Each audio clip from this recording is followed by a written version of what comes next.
Hi, beautiful YouTube family. Lisa A. Romano here, the Breakthrough Life Coach, and today I want to talk about the crazy codependent. I know I've been the crazy codependent. Sorry, my nose is itchy. I've been the codependent who knew she was saying things that she shouldn't have been saying, and knew she was reacting the way she should not have been reacting, and knew she wanted to not react that way, but couldn't stop. And today I want to talk about that experience, what we experience, those of us who are aware that something's wrong, but we don't know what to do about it, and how we can come into alignment with accepting that when that happens, and then becoming really, really, really super conscious, and then trying to better ourselves next time around. And so we can't fix things unless we know what they are and we know what's wrong.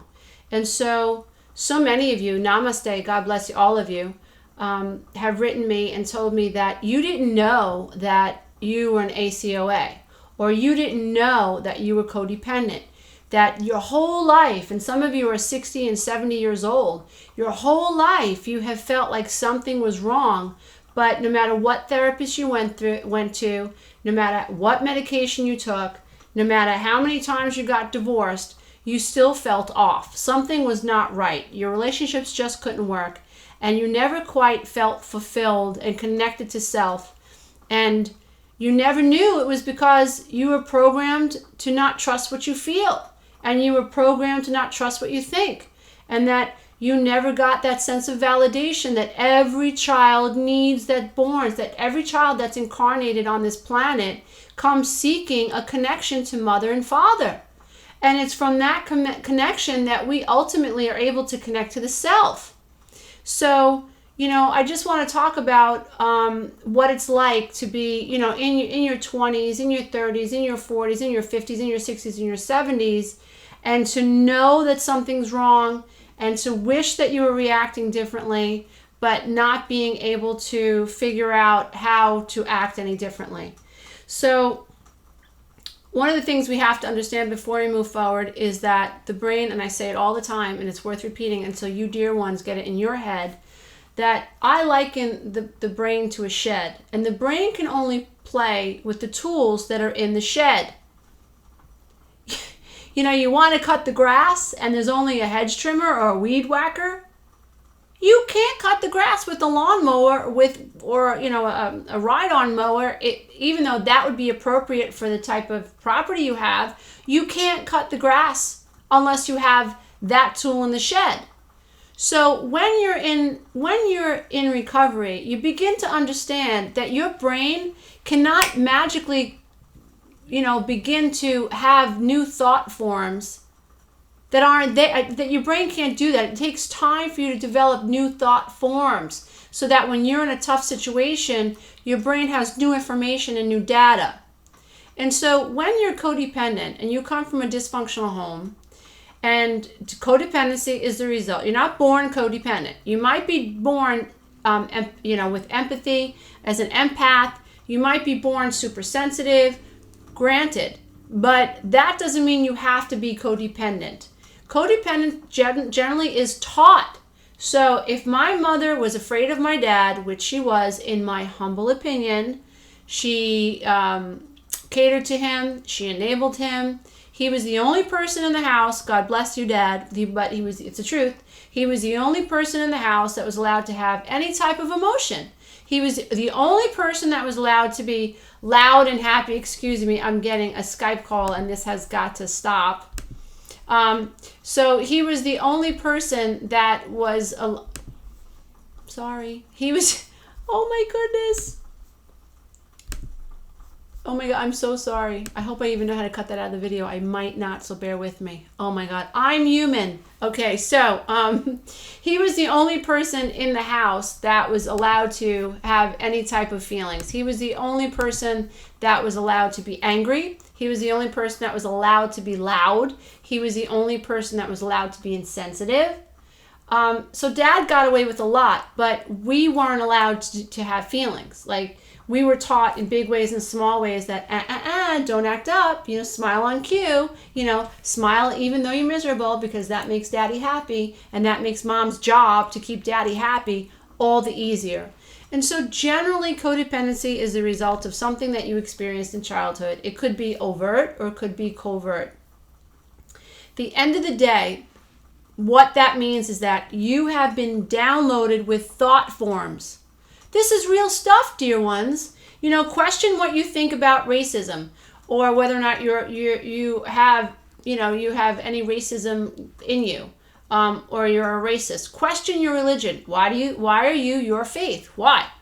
Just really, if you were a pygmy in the Amazon, what would you be thinking? So what does that mean? You'd be thinking like a pygmy, and I mean, there's no fault in that, So our thought forms are real. We think the way we do because of the downloads and the information and the data that has been stored on these vibrational frequencies by our environment. And anyone who had anything to do with us, especially during the ages of 0 to 12, is a part of this downloaded data.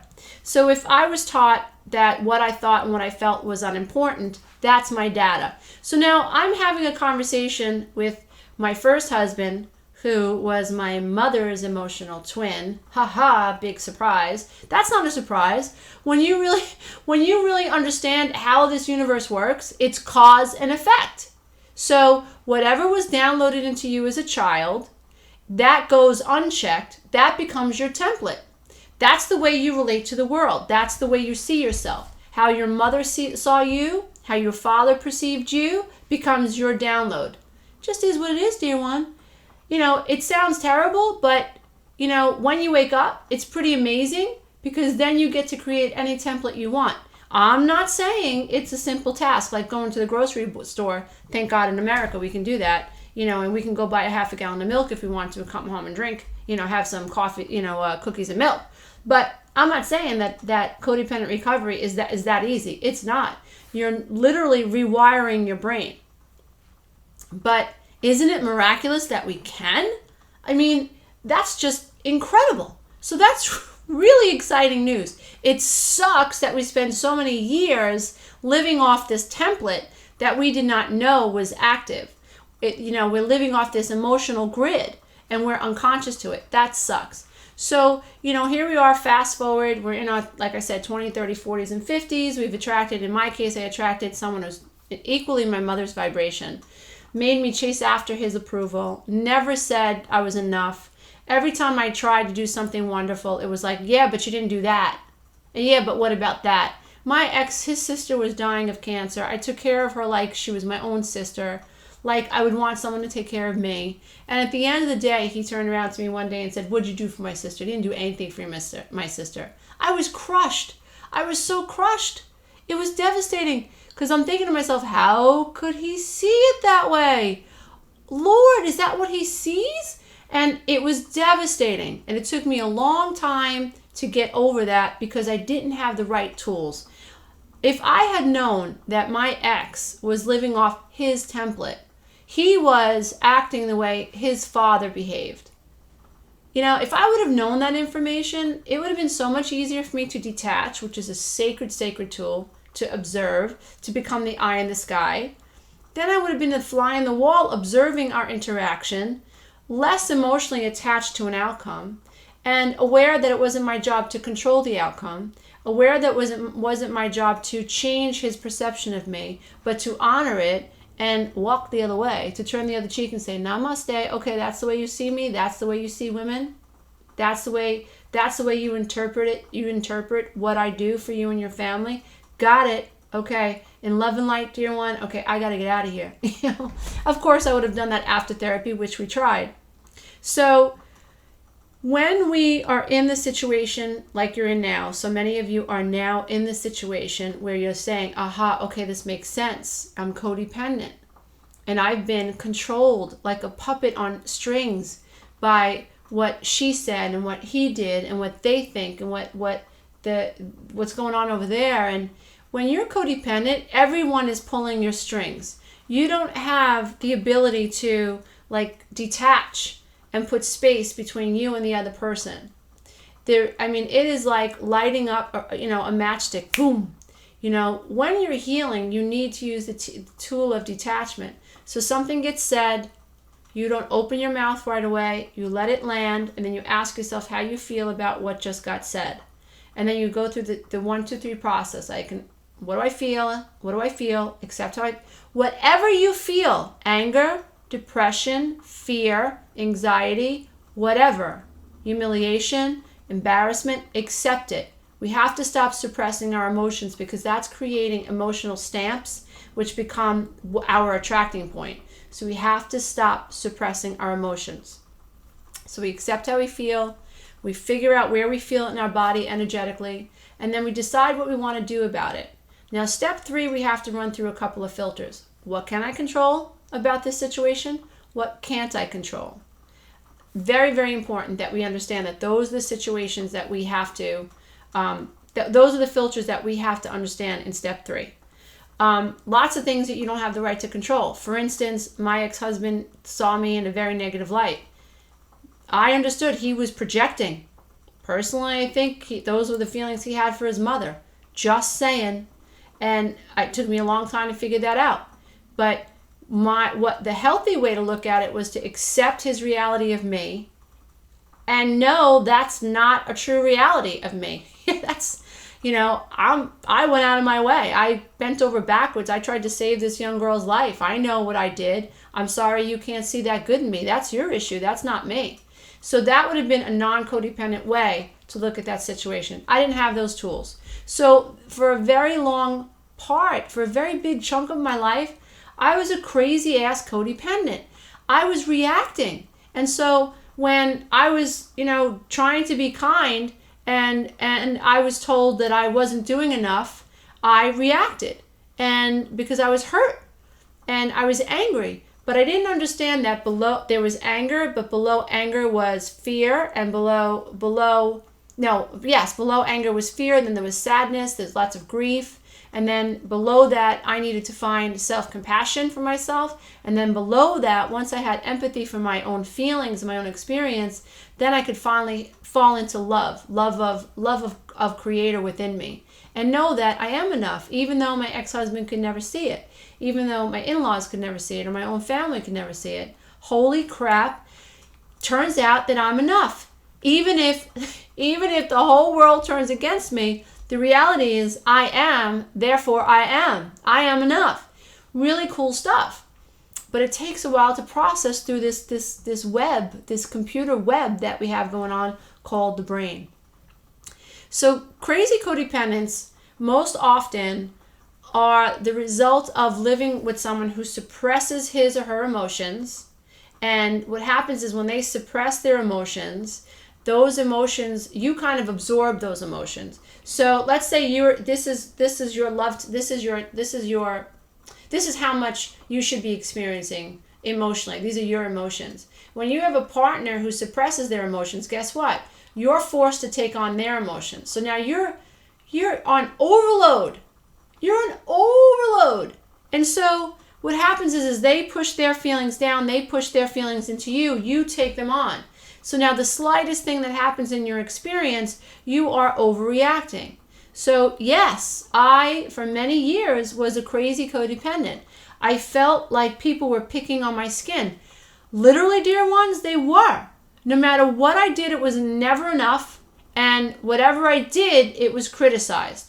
And because I was stuck in my template, I was unconscious, and my template was gotta get their validation, don't make them angry, care about what they think, what do they think, make sure people like me, don't rock the boat.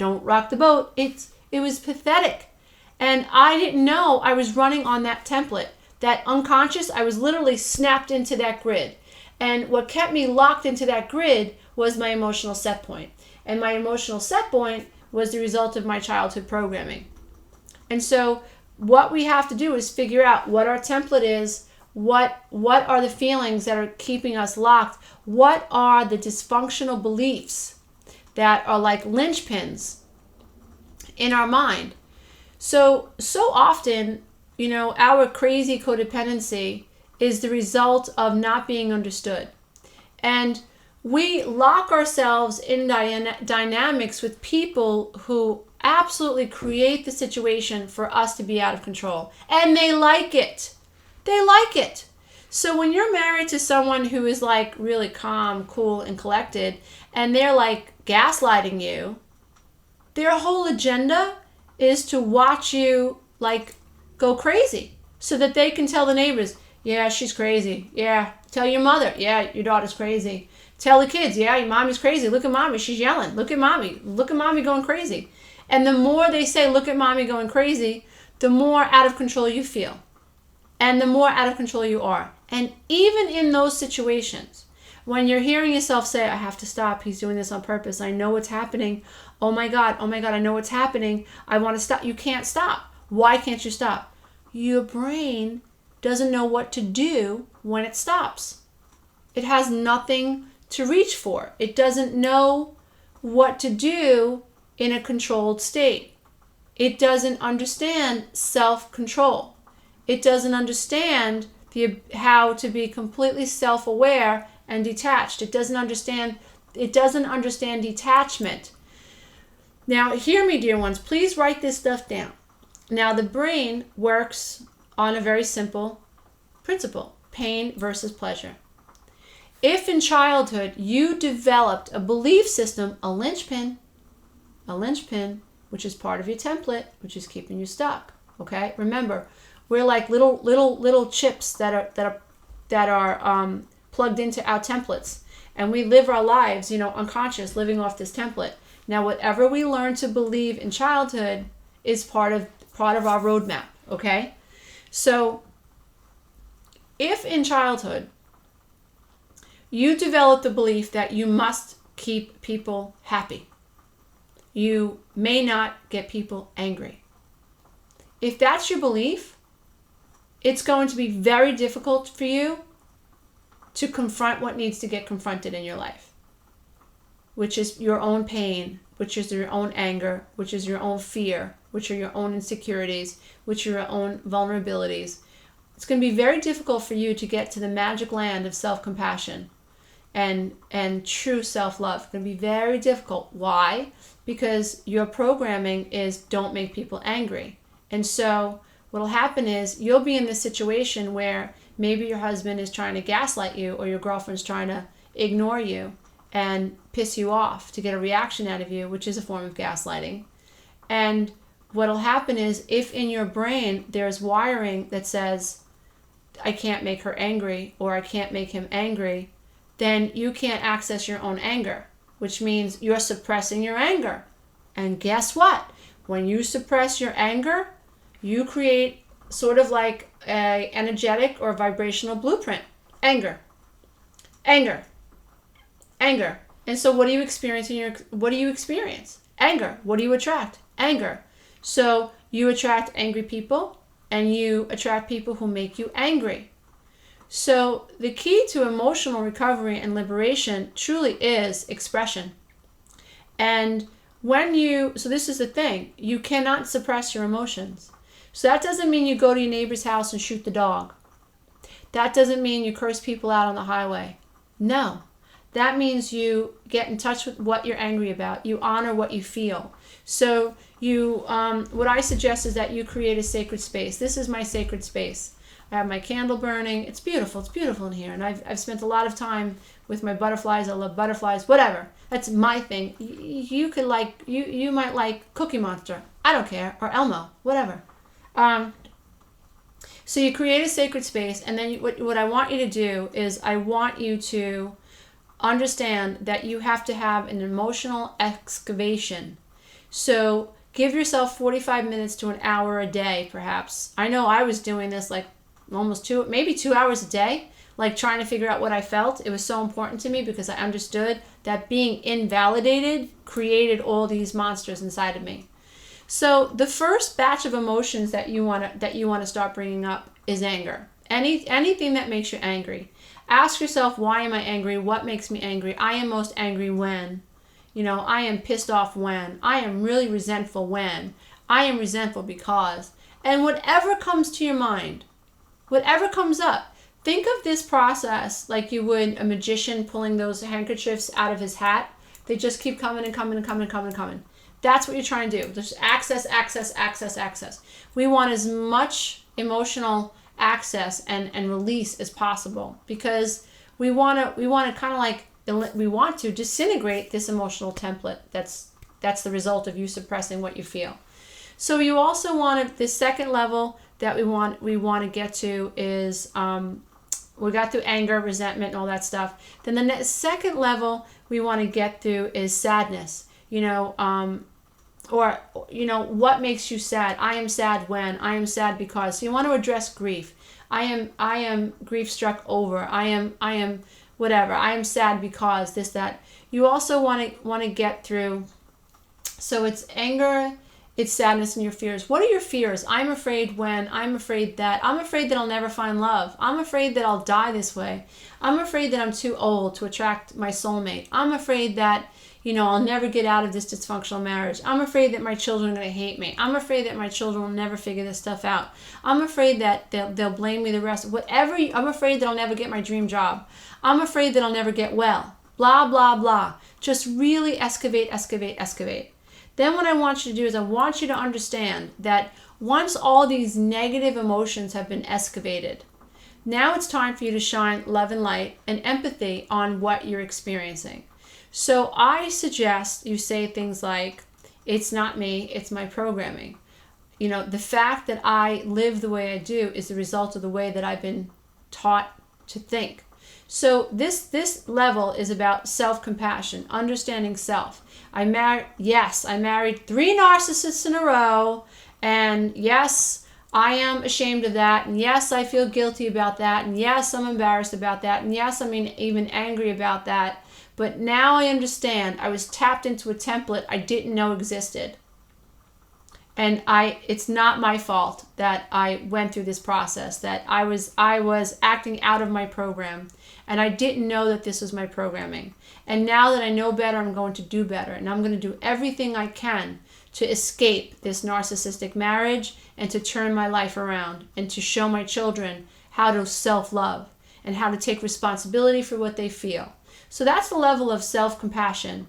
Also self-tolerance. We have to be tolerant.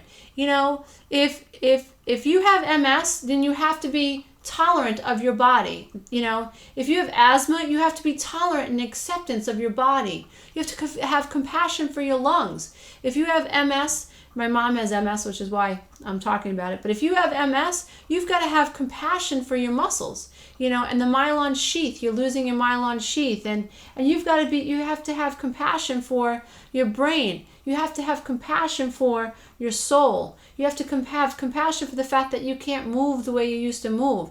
You have to have self-compassion. Self-compassion is not self-pity. Self-compassion is just, it feels like love. It feels like a warm blanket. Self-pity means I want you to feel sorry for me. No, self-compassion is a complete individualized, subjective experience. It's me loving my muscles. So practice with that. If you have a hearing deficit, that's not your fault. If you were in a car accident and you're paralyzed, that's not your fault. If your father has sexually abused you, that's not your fault. If your brother has sexually abused you, that's not your fault. If you've got an uncle or a grandfather who's abused you sexually or otherwise, that's not your fault, dear one. That's not your body's fault. And so have self-compassion and self-tolerance. The last layer that you'll finally fall into, I think, is love. You'll get to a point that once you excavate all these emotions and you discharge them, right? They're out of you, so now they can't control you. What will happen is you will discover that your body will start to feel very relaxed, very light. I remember feeling very lightheaded when I was going through this process. It was like my vibration was changing very quickly, and sometimes I got very dizzy, and I didn't understand at the time. I understand it now that I was detoxing. And so when you get to this level, you begin to realize that you're not crazy. You're just codependent. which I say in one of my books, I think The Road Back to Me, you'll discover that you're not crazy. You were just really trying to love people who probably couldn't love you back, and that's frustrating. You're not crazy, but you were brainwashed to believe that what you thought and what you felt was inappropriate. And as much as you tried to disown what you felt, you really couldn't. And as much as you tried to suppress what you felt, you were still angry. And it's not your fault that you didn't know how to process your emotions. And so when you find that type of love, I'm telling you, that's when you really start to experience tremendous shifts in your life. So let's talk a little bit about what we were supposed to experience in childhood, because so many of us were abused by omission, meaning we don't know what we were supposed to get. And so, in our dating lives, we shoot very low because, if the guy shows up, if he just shows up, we're happy. If you had a dad who was a workaholic and non-existent or belittled you, when you're dating, you're just happy to have a guy that's quiet, who doesn't belittle you. You think that's where it's at. And then 10 years later, you find that you've married someone who's emotionally unavailable, who is passive aggressive, who is withdrawn, who suppresses his emotions, and you're miserable. And you didn't know. You thought you married a Boy Scout. You totally misread the signs. I have so many people in my coaching practice that have been down that road, and I have too. I totally misunderstood the signs. And so part of what I want to do right now is to teach you what you were supposed to receive, so that you can begin to rewind the tape in your mind, and then also, dear ones, begin to give yourself this type of agape love. So when you were born to healthy parents, you were supposed to have all of your needs met. When you cry, you're supposed to be fed. You're supposed to be coddled. When your diaper is dirty, it's supposed to be changed immediately. When your feet are cold, your parents are supposed to run and get you socks. When there's a dog that's barking and you're startled, you're supposed to be coddled. When people are yelling, your parents are supposed to say, "Hey, no yelling, you're upsetting my child." When you fall down, people are supposed to respond. You're supposed to know that people care about you. And I'm not saying melodrama, the kid bumps his head, he's not bleeding, and now we're rushing him to the emergency room because you think you want to show your kid that he's so important. That's overboard. And I get it. It's really hard to explain exactly how or what we were supposed to receive, because so many people out there receive information differently and process it differently. So, I'm going to do the best I can and try to explain to you again or more what we were supposed to receive. So if you fell and you cried, your cry was supposed to matter. People were supposed to react. You were supposed to be coddled. You were not supposed to be told it didn't hurt, go play, or knock it off, you're acting like a sissy or a baby. You were supposed to be genuinely seen and felt like your feelings mattered. That's part of our data. Oh, I'm in pain. Mommy, daddy acknowledges that. That means I matter. There's such crucial information, dear ones. It's so simple, but it's so important. When you were hungry, you were supposed to be fed. Sure. I understand the whole, we eat at 5 o'clock thing, but certainly there have to be allowances for children. Basically, what I'm trying to say, dear ones, is that when you came home and you opened your mouth, your feelings are supposed to matter. In addition to that, if you came home and no one asked you about your day, I'm sorry, I'm going to go out on a limb here and say that's abusive. So having children and expecting not to be interested in them psychologically is abusive. That teaches a child that what's going on up here is irrelevant. And so when we go out into the dating world, we attract people that don't ask us about our day, that don't care, because we don't know. We're supposed to be with partners that care, that inquire about our day. Now, I know some of you are going to say, well, there are some narcissists who inquire in depth about your day because they're trying to collect data. I know, because I dated that guy, and it was terrifying. And I think he was a psychopath, honestly. And it was terrifying to think that he was collecting data. And that's true. You're absolutely right. But I'm talking about partners who give us a feeling of warmth. And when they're asking us about our day, hopefully we can trust that. If you are with someone who doesn't ask you about your day, that's really not good, dear ones. That's really not good.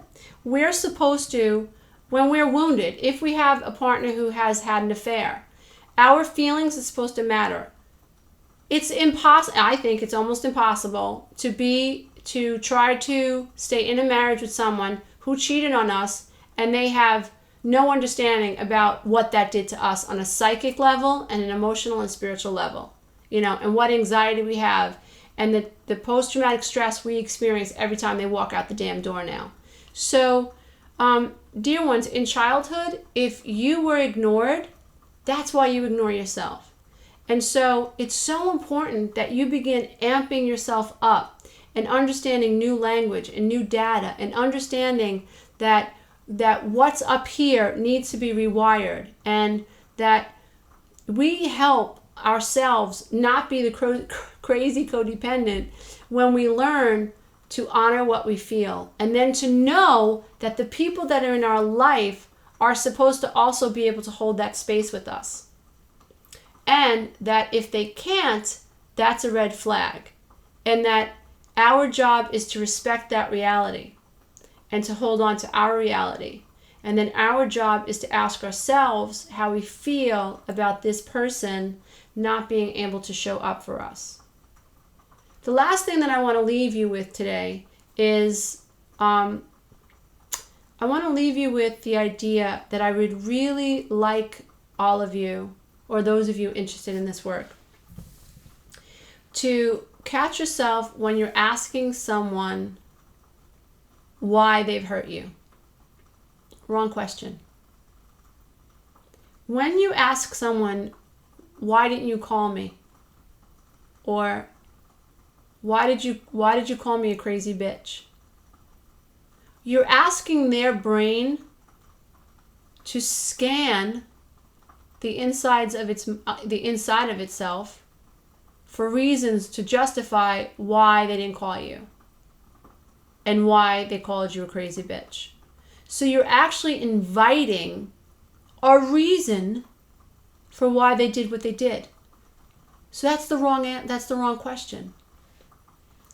So a better question is, how do you think I feel about you not calling me when you said you were going to? Or how do you think I feel about you calling me a crazy bitch? That's a better question. Because now you're forcing that person out of their lizard mind, and now they've got to expand and come off of their podium, their self podium, their egotistical podium, their narcissistic podium, because you're asking a different question. It is very, very helpful when you stop asking why. Why did you do this? And why did you do that? Ask, how do you think that made her feel? And how do you think that made me feel? Very important. Very, very important. And it is a game changer. I think asking why is problematic. I think a better way to experience these situations is in the now, and asking yourself, how do I feel about him not calling me? How do I feel about him not calling me? What's the feeling I get when I think about the fact that he didn't call me? Where is that space? Where is that feeling space? Where is that feeling? Where is that feeling? Where is that feeling? Where is that feeling? Where is that feeling? How do I feel about him calling me a crazy bitch? Where is that feeling? Where is that feeling? Where is that feeling? Where is that feeling? You'll discover that you're going to have to sit with that. Like, where is that feeling? Because you're so used to suppressing. You're so used to suppressing, and you're so used to denying your own anger and your own fear for the sake of others, because you may be afraid. There may be a linchpin. There may be a dysfunctional belief system in there saying, I can't make people angry. And so I have to disown my own anger, because if I don't, he's going to get angry, then I'm angry at him. Holy crap, dear ones. Oh my God. It is no way to live. Oh my God, I just got like pressure in my stomach because I connect to that so deeply, deeply, deeply. I truly honor all of you that are on this path with me, because it truly is, it's not easy, you know. You're literally rewiring your brain. I mean, your brain is going through organic changes, and it's not an easy thing to do. And there will be plenty of people in your surroundings that will call you crazy. And my hope is that you learn to accept their reality and know that you don't have a right to change it. And that your only job is to connect to how you feel, get to self-compassion, get to self-forgiveness, get to self-love. And then once you're able to get to that level of agape love for self, then if you want to offer, you know, compassion to other people, you can, but not before you do that. And the last thing that I will leave you with is that I don't think, just my opinion, I don't think it's humanly possible to have a healthy relationship with a spouse or a partner that is not willing to look at themselves. You can't grow unless you are able to be introspective. And so for those of you who are on this healing journey with me, I want to say thank you for being so courageous. I want to say namaste. And I encourage you to read my books in the order that they were written. The Road Back to Me, My Road Beyond the Codependent Divorce, Loving the Self-Affirmation, Volume 1. That's Healing Unconscious Codependent Belief Systems. Then Quantum Tools to Help You Heal Your Life Now. We'll talk about the energy blueprint.